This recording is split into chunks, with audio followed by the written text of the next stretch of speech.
வருக வருக. குறிஞ்சிலத்தின் சார்பாகவும் தொண்டை நாட்டின் சார்பாகவும் மேற்பாடிவனத்தின் சார்பாகவும் இங்கே அமர்ந்திருக்கும் அறிவு திருச்சபையின் சார்பாகவும் உங்களை நான் வருக வருக அப்படின்னு நான் வரவேற்கிற மாதிரி இல்லை. ஏன்னா தெரிஞ்சு வர்றவன் சொந்தக்காரன், தெரியாம வர்றவன் களவாணி, அறிஞ்சு வர்றவன் முள்ள மாதிரி, அறியாம வர்றவன் முடிச்ச வைக்கி.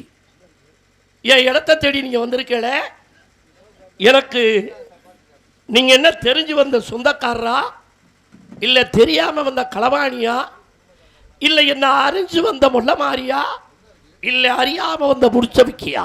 காரணம் உங்களது உருவம், உங்களது பருவம், உங்களது தோற்றம். சாமியார்லையும் சேர்த்தில்ல, சன்னியாசிலையும் சேர்த்தில்ல, முனிவன்லையும் சேர்த்தில்ல, முனீஸ்வரனையும் சேர்த்தில்ல. காரணம் நீங்கள் ஒரு சாமியாரா என் இடத்துக்கு வந்திருந்தா ஒரு திருவோட்டை கையில் எடுத்து கொடுத்து உங்களை நான் தெருவோட அனுப்பிச்சிருப்பேன். நீங்கள் ஒரு சன்னியாசியாக வந்திருந்தால் ஒரு காவி வேட்டியை எடுத்து உமக்கு நான் கோமணமாக கட்டி விட்டு அனுப்பிச்சி விட்டுருப்பேன். நீங்கள் ஒரு முனிவனாக இருந்தால் உங்கள் காலில் விழுந்து நான் ஆசீர்வாதம் வாங்கியிருப்பேன். யார் நீ? முதல்ல நீ யாரு? இங்கே வந்து நாராயணா நாராயணா அப்படின்னு தட்டிக்கிட்டு இருக்கல. ஒருவேளை இது என்ன கொண்ட ஒப்புறான சிவசிவா, இந்த கொண்ட உனக்கு தேவையா? சிவபெருமான் ஒரு தலையில ஒரு கொண்ட, அகத்தியன் தலையில ஒரு கொண்ட, வசிஷ்டன் தலையில ஒரு கொண்ட, விஸ்வாமுத்திர மகரிஷி தலையில ஒரு கொண்ட, அதுல எல்லாம் பூச்சுத்தலையே. ஒருவேளை சத்தியமங்கலத்தை வெள்ளச்சாமி காதல பூச்சுத்த போட்டு வந்த கொண்டையா இது?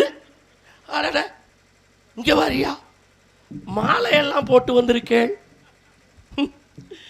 இந்த மாலை உனக்கு தேவையா? இந்த மாலை எங்க பூலோகத்தில் ஒரு நிமிஷம் மனுஷங்களத்தில் போட்டு கலட்டினா அதுக்கு பேர் பாராட்டு மாலை. இதே மாலை 1 மணி நேரம் 3/4 மணி நேரம் கிடந்துச்சுன்னா அது மணவரையில் மாப்பிள்ளை கழுத்தில் கிடக்க வேண்டிய மாலை. இதே மாலை 2 மணி நேரம் 3 மணி நேரம் கிடந்துச்சுன்னா அது புணத்து கழுத்தில் கிடக்க வேண்டிய மாலை. இந்த மாலையை போட்டு வந்திருக்கே, நான் சொன்ன முதல் மாலையா இல்லை நான் சொன்ன 2வது மாலையா இல்லை நான் சொன்ன 3வது மாலையா? வாருங்கள் குறுந்தூர் கொக்கே, உங்களை நான் தோக்க வந்திருக்கேன். நான் உங்கள்கிட்ட பேசி ஜெயிக்க வரல. இந்த குறுந்தூர் ரவி பிரசாத்துக்கிட்ட நான் பேசி ஜெயிக்க வரல, நான் தோக்கத்தான் வந்திருக்கேன். ஏன் தெரியுமா தோக்குறேன்னு சொல்கிறேன்? சனி மூல பக்கம் ஜவனம் சொல்லுது, நான் தோத்தாத்தாலடி நீ ஜெயிப்ப. நான் தோக்க போறதும் இல்லை, இந்த மேடையில் உன்னை நான் ஜெயிக்க விட போறதும் இல்லை. வாருங்கள் பேசுங்க. அற்புதமான பேச்சு, மிக அழகான பேச்சு, அதை விட தெள்ள தெளிவான பேச்சு. அற்புதமா சொன்னேன். இதுக்கு தான் முன்னோர்கள் சொல்லி வைத்தார்கள், எண்ணெய் இனக்கிற நாய்க்கு செக்குன்னு தெரியுமா, சிவலிங்கம்னு தெரியுமா? ஒரு இடத்துல நிக்கணும், எல்லாத்தையும் வீசுற மாதிரி என்கிட்ட வீச. அண்ணா கொஞ்சம் வாலிமைங்கண்ணே, வீசுற மாதிரி என்கிட்ட வீசாத. நான் எப்ப எப்படி இருப்பேன்னு உனக்கு தெரியும், தெரிஞ்சு வாய்விடக்கூடாது. சரியா? தெரிஞ்சு வர்றவன் சொந்தக்காரன், தெரியாமல் வர்றவன் களவாணி, அறிஞ்சு வர்றவன் முள்ள மாறி, அறியாமல் வர்றவன் முடிச்சொவிக்கி. நீங்க தெரிஞ்சு வந்த சொந்தக்காரரா இல்ல தெரியாமல் வந்த களவாணியா அப்படின்னு கேட்கிற. இப்ப ஒரு விஷயம் நான் உன்கிட்ட கேட்கிறேன், தெரிஞ்சு வர்றவன் சொந்தக்காரையா? அட தெரிஞ்சவனே உன் வீட்டுக்கு வர்ற, தெரிஞ்சு வர்றவன் சொந்தக்காரன், தெரியாமல் வர்றவன் களவாணின்னு சொல்றீங்கல்ல, இந்த இடத்த தான் நீங்க விட்டு கவனிக்கணும். இப்ப உன் வீட்டுக்கு தெரிஞ்சவன், உனக்கு தெரிஞ்சவனே உன் வீட்டுக்கு வந்து உன் வீட்டில் இருக்க சிலுவர் சட்டியை தூக்கிட்டு போயிட்டா அதுக்கு பேர் என்ன? யாராவது ஒருத்தர் சொல்லுங்க. களவாணி தானே. தெரிஞ்சு வர்றவனே களவாணி பேர் தானே. அப்புறம் தெரியாமல் வர்றவன் எங்க கொலவாணி? ஒன்று அறிஞ்சு வர்றவன் முள்ள மாறி, அறியாமல் வர்றவன் முடிச்சவிக்கி. அறிஞ்சுதான் வந்திருக்கேன். ராமசாமிபுரம் மண்ணிலே இருக்கக்கூடிய ஆண்கள் பெண்கள் எதை விரும்புவார்கள், எதை விரும்ப மாட்டார்கள் என்று மனதளவிலே அறிந்து தெரிந்து வந்தவன். அறிஞ்சு வர்றவன் மொள்ள மாறினே. மொள்ள மொள்ள வந்து என் தோற்றத்தை மாற்றிக்கொண்டவன். அதனாலதான் அறிஞ்சு வர்றவன் மொள்ள மாறி. அறியாமல் வர்றவன் முடிச்சவிக்கி. பிறக்கின்ற பொழுது எப்பொழுது இறப்போம் என்பது யாருக்காவது தெரியுமா? பிறந்துட்டோம், எப்ப இறக்க போறோம்னு யாருக்காவது தெரியுமா? அறியாமல் வந்தவன் முடிச்சவிக்கி. அவன் தான் என்னுடைய தந்தை பிரம்மா. மனிதர்களை படைத்தான். எப்ப இறக்க போறோம்னு யாருக்கும் தெரியாது. ஆனா எப்ப முடிச்சு போடுவான், எப்ப முடிச்சு அவுப்பான்னு அவங்க கையில தான் இருக்கு. அந்த வம்சத்தில் வந்தோம்னா ஒரு வகையில் முடிச்ச வைக்கத்தானா இல்லைன்னு மறுக்க முடியாது. அப்புறமா கேட்ட ஒன்று, ஓ லட்சணம் என்னன்னு இப்பவே தெரிஞ்சு போச்சு எனக்கு. என்ன தெரியுமா? உனக்கெல்லாம் கொண்டை தேவையா? என்ன கேள்வியா? விளக்கண்ண வெள்ளச்சாமி, உனக்கெல்லாம் கொண்டை தேவையான்னு கேட்டியல்ல. பெண்கள் போட்டிருப்பதுக்கு பேரு கொண்டை, முனிவர்கள் போட்டிருப்பதுக்கு பேரு கொண்டை அல்ல, ஜடா மகுடம். இதுக்குள்ளே உனக்கு வித்தியாசம் தெரியலே. பெண்கள் அணிந்தால் அது கொண்டை, பின்னால போடணும். நான் பின்னாலையா போட்டிருக்கேன், மேல போட்டிருக்கேன். அதுக்கு பேரு ஜடா மகுடம். புரியுதா? அப்ப ஜடா மகுடத்துக்கும் கொண்டைக்கு உனக்கு வித்தியாசம் தெரியல. உனக்கெல்லாம் மாலை தேவையா? அடுத்து ஒரு கேள்வி வச்சாரு. உனக்கெல்லாம் மாலை தேவையா? போட்டு கலட்டுனா அதுக்கு பேரு பாராட்டு மாலை. 3.25 நாளிகை 1.5 மணி நேரம் ஒரு பெண் கழுத்திலேயோ ஆண் கழுத்திலேயோ கிடந்தால் அது திருமணத்துக்கு ஏற்படுத்தக்கூடிய மாலை. அதே மாலை ஒருத்தன் உடம்புல 3 மணி நேரம் 4 மணி நேரம் 5 மணி நேரம் 6 மணி நேரம் கிடக்குது அப்படின்னா அதுக்கு பேரு பிணத்திலே கிடக்கக்கூடிய மாலை. இதுல ஒரு விஷயம் நல்லா நீங்க தெரிஞ்சுக்கணும். மாலை போடுறது சிவனுடைய கொண்டையிலே உருத்ராசம், பெருமாளுடைய கொண்டையிலே துளசி, இப்படி அகத்தினுடைய தலையிலே ருத்ராசம், வஜிஷருடைய தலையிலே ருத்ராசம். இது இவர்கள் எல்லாம் முனிவர்கள் கூட்டத்தை சேர்ந்தவர். இப்ப நீங்க என்ன கேட்கறீங்க தெரியுமா? அவங்க எல்லாரும் உருத்ராசத்தை போட்டு வந்திருக்காங்களே, நீ பூவை சுத்திக்கிட்டு வந்திருக்கியே, ஒருவேளை என் காதுல பூவை சுத்த வந்த ஆளா? உனக்கு இப்பவே பயம் வந்துருச்சு பத்தியா? என்ன செருக்கு, என் புள்ள செருக்கு அப்படிங்கிற இடத்துக்கு வர்ற காரணம் நான் ஏன் சுத்தி இருக்கேன் தெரியுமா? நரை, திரை, பிணி, மூப்பு, சாக்காடு. இதுக்கு பேரு நரை, இதுக்கு பேரு திரை, இதுக்கு பேரு பிணி, இதுக்கு பேரு மூப்பு, இதுக்கு பேரு சாக்காடு. நரைன்னா என்னன்னு தெரியுமா? உனக்கெல்லாம் குறிப்பிட்ட வயது வந்த உடனே தலைமுடி நரைச்சிரும். எங்களுக்கு அப்படி கிடையாது, கடைசி வரைக்கும் நரைக்காமல நரை. திரை ஒரு 80 வயதை தாண்டிட்டா கண்ணு பழுதாயிரும், கண்ணு மறைச்சிரும், தெரியாது பார்வை. அதுக்கு தான் திரை. எங்களுக்கு அப்படி இல்லை, 2000 வருஷம் இருந்தாலும் கண் பழுதாகாது, நரை திரை. பிணி உடம்புல உனக்கு 2 நாளைக்கு சாப்பிடலைன்னா நோய் வந்துடும். ஆனா நான் 2000 வருஷம் சாப்பிடாம இருக்கேன், நோய் வராது. பிணி. மூப்பு உனக்கு வயசாயிரும், நான் அப்படியே என்றும் 16 இருப்பேன். சாக்காடு உனக்கு இறப்பு உண்டு, எனக்கு அது கிடையாது. இந்த 5ஐயும் வென்றவன் தான் முனிவன். புரியுதா? இப்ப நான் ஏன் இந்த எத்தனை இடத்துல கட்டு போட்டிருக்கேன், பூ வச்சிருக்கேங்கிறதுக்கு விளக்கம் கொடுத்துட்டேன். நீங்க சொன்னீங்கல்ல, அதாவது கழுத்துல உனக்கு மாலை தேவையா அப்படின்னு கேட்டீங்கல்ல. ஒரு சின்ன விஷயம், எங்க உங்க ஒப்ப மகன் எங்க நிக்கல, இந்த இடத்துல மட்டும் நீ தப்பிச்சு போடு. சத்தியமங்கலம் தான் பெரிய ஆள்ரா, வெள்ளைச்சாமி பெரிய ஆள். இந்த ஒரு இடம் மட்டும் வைக்கிறேன். மாலை உனக்கு தேவையான்னு கேட்டீங்கல்ல, இந்த மாலையில நான் போட்டிருக்க மாலையில கீழே எத்தனை குஞ்சம் இருக்குன்னு தெரியுமா உனக்கு? ஒரு நாரதர் மாலையில ஒண்ணு இல்லைங்க, ஒரு தங்கச்சி மயனுக்கு காது குத்து, தங்கச்சி மயனுக்கு காது குத்து விழா, காதணி விழா நடக்குது. தாய்மாமே மாலை கட்டிக்கிட்டு போவாரு, தாய்மாமே மாலை கட்டிக்கிட்டு போவாரு. தாய்மாமே தங்கச்சி மயனுக்கு காதணி விழாவுக்கு கட்டிக்கிட்டு போற மாலையில கீழே எத்தனை குஞ்சம் வச்சா அதுக்கு பேரு காதணி விழா மாலை. ஒரு ஆணுக்கும் பெண்ணுக்கும் திருமணம் முடிக்கிறாங்க, 2 பேருக்கும் மணமாலை போடுவாங்க. அந்த மணமாலையிலே கீழே எத்தனை குஞ்சம் இருந்தா அது திருமண மாலை. கணக்கு போட தெரியுமா உனக்கு? ஒருத்தன் இறந்துடுறான், சொந்த பந்தம் மாலை கட்டி கொண்டாந்து போட்டுட்டு அவரை தொட்டு வணங்குறது சம்பிரதாயம், சாஸ்திரம், அது இயல்பு. ஒருத்தன் செத்துட்டாயா, அவருக்கு ஒரு சொந்தக்காரர் கட்டிட்டு வர்றாரு மாலை. இறந்தவனுக்கு கட்டிக்கிட்டு வரக்கூடிய மாலையிலே எத்தனை குஞ்சம் இருந்தா இது பிணத்துக்கு உண்டான மாலை? 3 விஷயம். நீ கொடுத்த மாலைக்குள்ளே தான் நான் திருப்பி இருக்கேன், வேற எங்கேயும் போகல. இந்த 3 விஷயம் காதணி விழாவுக்கு. இதுல இன்னொரு புதிது இருக்கு, இன்னொரு விஷயம், புதுமையான விஷயம் இருக்கு. அக்கா மக வயசுக்கு வந்துட்டா தாய் மாமா மாலை கட்டிட்டு வரணும். ஒரு பெண் பிறக்கின்றால், பூ படைகின்றால், அந்த பூ புனித நீராட்டு விழாவிற்கு தாய் மாமன் கட்டிக்கிட்டு வர்ற மாலையில எத்தனை குஞ்சம் இருந்தா அது அக்கா மகளுக்கு போய் சேரும். எங்க கணக்கு போட்டு பேசி பார்ப்போம், உனக்கு நான் வாய்ப்பு தர்றேன். என்னுடைய உரையை முடிச்சுட்டேன், நீ பேசலாம், எதை வேணாலும் பேசு, அதை தடுத்து பேச நான் அனுப்பேன். நீ எவ்வளவு நேரம் வேணாலும் பேசு, ஆனா நான் அதை தடுத்து பேச வேண்டேன். பேசு.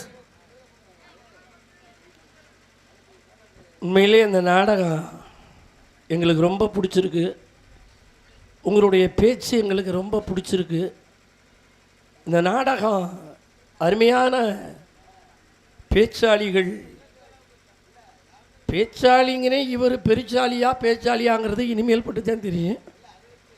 அதனால இந்த நாடகம் எங்களுக்கு ரொம்ப பிடிச்சிருக்கு, நாங்கள் நல்லா ரசிக்கிறோம். அப்படின்னு உண்மையிலே இந்த நாடகத்தை ரசிக்கிறவங்க மட்டும் ப்ளீஸ் கொஞ்சம் கை தட்டுங்களே.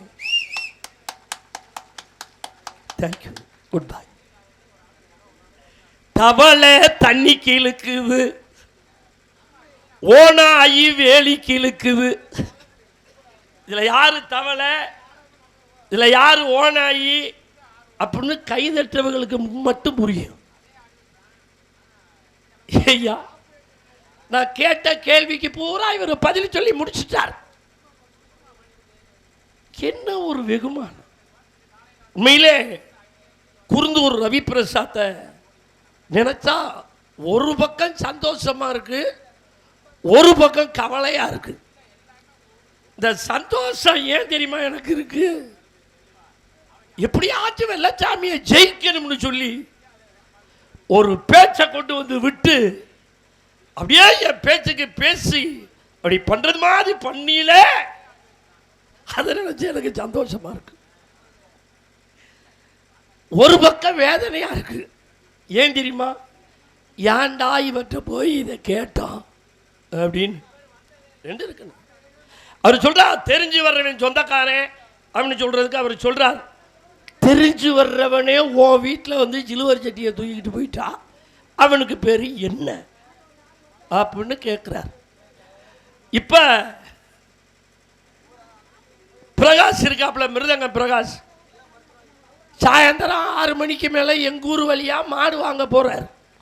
நான் பிரகாஷை கூப்பிட்றேன், வாங்க பிரகாஷ், நல்லா இருக்கீங்களா, புள்ள குட்டியெல்லாம் நல்லா இருக்கா, எப்படி சௌரியம்மா, என்ன நேரத்தில் கிளம்புறிய, வாங்க உட்காருங்க, சாப்பிட்டுட்டு வீட்டில் படுத்து தூங்கிட்டு காலையில் எந்திரிச்சு போயா அப்படின்னு சொல்கிறோம். பிரகாஷ் வந்து படுத்துருக்காப்புல. எனக்கு தெரிஞ்ச பிரகாஷ் தான் படுத்துருக்கிறாப்புலன்னு எனக்கு தெரியும். அவர் சர்வச்சட்டியை தூக்குவாரா? தூக்க மாட்டார். அதே குருந்தூர் ரவி பிரசாத் படுத்திருந்தா சர்வச்சட்டியை தூக்கிட்டு போயிருப்பாப்புல. நீங்க நாரதர், குருந்தூர் ரவி பிரசாத்தை எனக்கு ரொம்ப பிடிக்கும். அதான் எனக்கு பிடிச்சவங்களா தானே சொல்ல முடியும், அதனால நீங்க கோவிச்சுக்க கூடாது. தெரிஞ்சு வர்றவன் சொந்தக்காரன், தெரியாம வர்றவன் களவாணி அப்படின்னு சொன்னேன். அரிச்சு வர்றவன் முள்ள மாறி. மெல்ல மெல்ல மாறி வர்றிய. ஆமா, நீங்க மெல்ல மெல்ல மாறி போய் எத்தனை குடும்பத்தை வாழ வச்சிருக்க? உங்கள்ட்ட கேட்கிறேன்.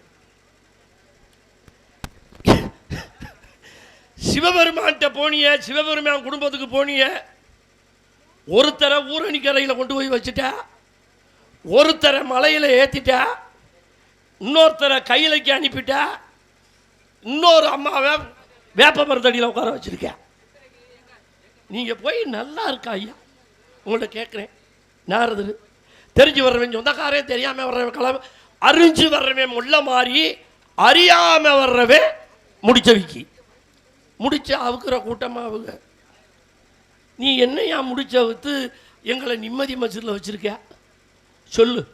நீ தானே முடிச்ச வித்து விட்டிய, நீங்கள் தானே எங்களுக்கு முடிச்ச வித்து விட்டு நீ ஆம்பளையா பிறக்கணும், நீ பொம்பளையா பிறக்கணும், நீ அழியா பிறக்கணும் அப்படின்னு சொல்லி முடிச்ச வித்த கூட்டம்னு சொல்றிய. சரி, நான் அதை ஏற்றுக்கிறேன். என்ன நிம்மதி மசிதில் எங்களை நீங்கள் வச்சிருக்கீங்க? பெத்த தகப்பனுக்கு புள்ள சோறு போடுறானா வயசான பிற்பாடு? பெத்த தாய்க்கு புள்ள சோறு போடுறானா? ஆனா 100ல் ஒருத்தன் போடுறான். அவன் சொர்க்கத்துக்கு போவேன். என்னையா எங்களை புராண என்னை பேச இழுத்து விட்டேன். என்னைய அப்பனுக்கு வயசு எல்லாம் கையெடுத்து கும்பிடுறேன். நம்மளுக்கெல்லாம் வயசாகிட்டு இருக்கு. யார் யாரு சம்பாதிக்கிறீங்களோ நம்ம வயசான பிறகு நம்மளுக்கு வேணும் அப்படின்ட்டு ஒவ்வொருத்தரும் ஒரு 2 லட்ச ரூபா டெபாசிட் மட்டும் பண்ணி வைங்க. மருமகன் சொல்லுவா, வாங்க மாமா வெளியில் படுக்காதியே குழு விடுறோம், உள்ளே வந்து படுங்க. அவளா பேசுகிறா. மாமனார் பேரிலே கிடக்கின்ற அந்த 2 லட்ச ரூபா டெபாசிட் மருமகளை பேச வைக்கிறது. அதனால நீங்கள் புரிஞ்சுக்கணும்.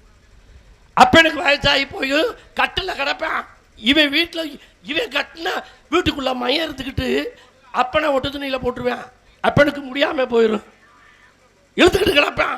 ஆஜிபத்திரி தூக்கிட்டு போக மாட்டேன். பக்கத்து வீட்டுக்காரன்ட்ட போய் யோசனை கேட்பேன். என்னடா ஒரு வாரமாக இழுத்துக்கிட்டு கிடக்குது, இன்னும் முடிஞ்ச பாடு இல்லை. பக்கத்து வீட்டுக்காரன் யோசனை சொல்லுவேன். ஒப்பனுக்கு மண்ணாசை பிடிச்சிருக்குடா, மண்ணை கரைச்சி ஊத்துறா. வக்கால ஒளியை எத்தனை பேர்த்த தெரியுமா மண்ணை கரைச்சி ஊற்றி கொண்டு இருக்காங்க. நீ என்ன எங்களை படைச்சி என்ன நீ நிம்மதியில் வச்சிருக்க? உங்கள்கிட்ட கேட்குறேன். இவங்க முடிச்சா அப்புறம் அவர் கேட்கிறார், இறப்பது என்பது தெரியாது, ஆனால் பிறப்பதை தெரிய வைத்தான், இறப்பதை மறைத்து வைத்தான் இறைவன். ஆனா ஒருத்தனுக்கு மட்டும் தெரியும்படி, இந்த கிழமை இந்த மாசம் இத்தனை மணிக்கு செத்து போகும்னு தெரியும். யாருக்கு தெரியுமா? தூக்கு தண்டனை கைதிக்கு மட்டும் தெரியும். நம்ம இத்தனை மணிக்கு இத்தனை நிமிஷத்தில் செத்து போகும்னு நீங்க தெரிஞ்சுக்கணும். அதை மாதிரிலாம் மாற்ற முடியுமா? மாற்றவே முடியாது.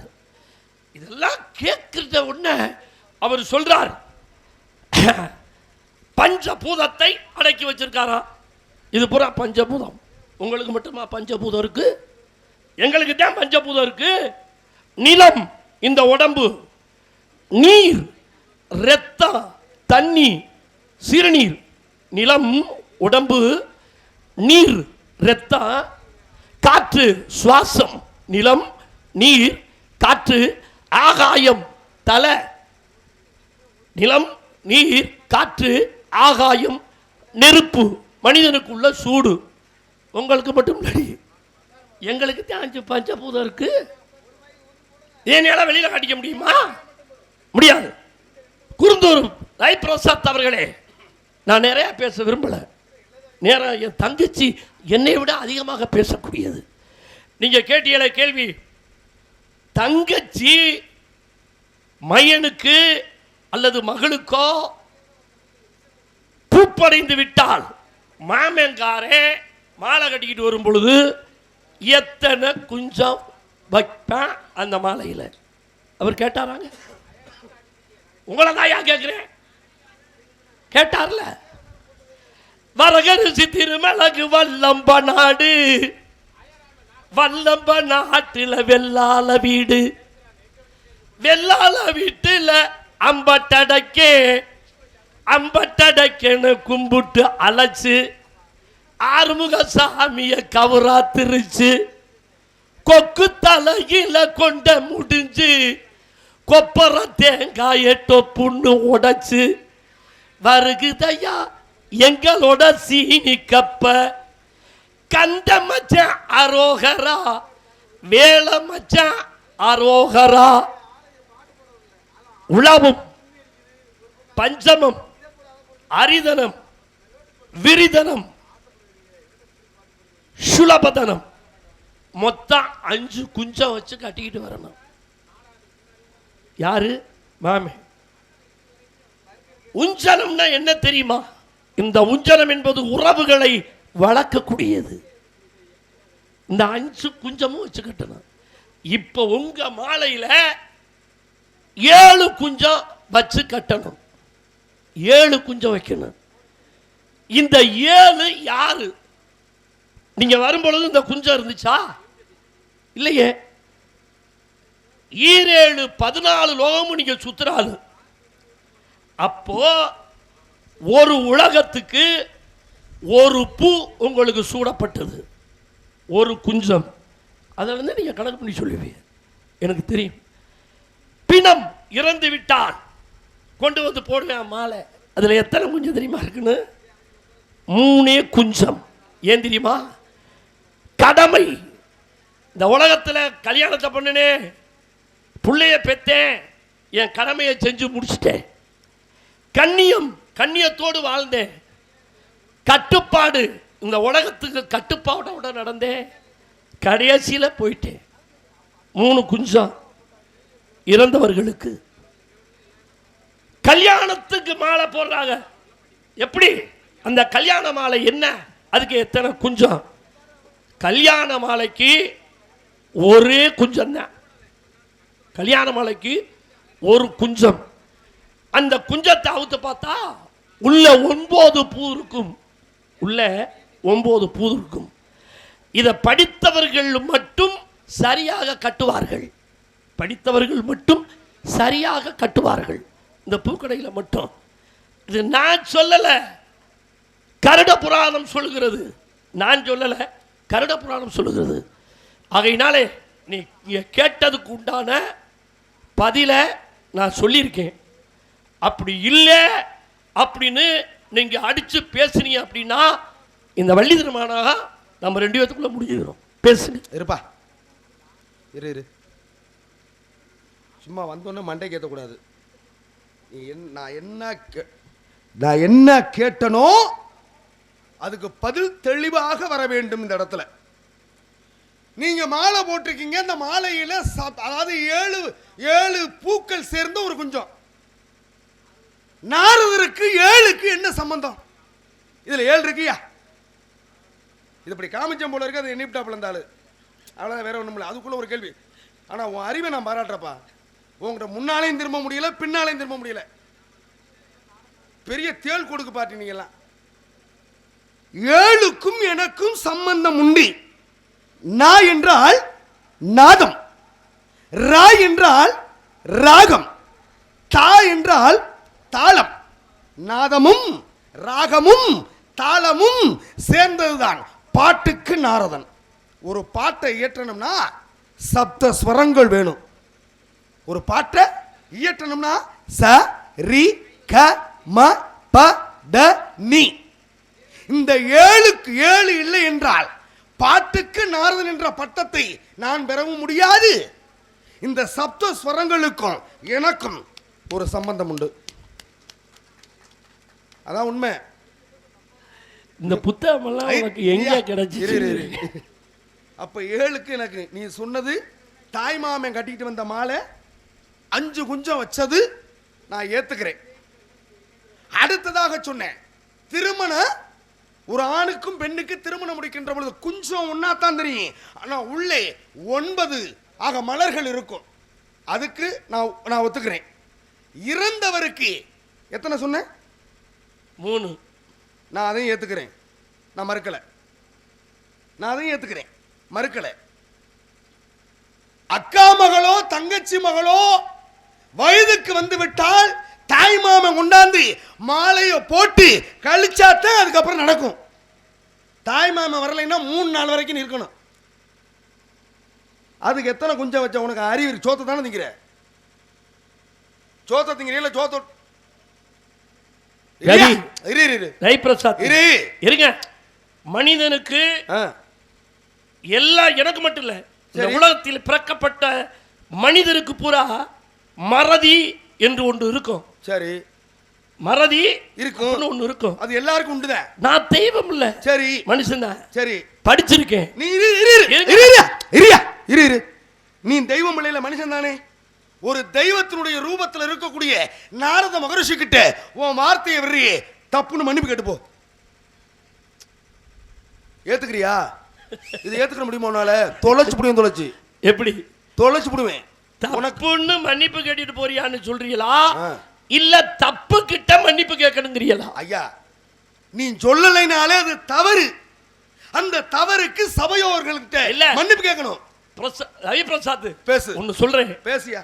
நான் மறந்துட்டேன், என்னிடம் மறதி இருக்கு அப்படிங்கறத நான் உங்கள்கிட்ட சொல்லிட்டேன், மக்கள்கிட்டையும் சொல்லிட்டேன். ஆனால் இந்த பகுதியிலே மீண்டும் சந்திக்கும் பொழுது நான் படிச்சிருக்கேன். ஆனால் இத்தனையும் சொன்னவே அதை நான் ஏன் சொல்லல?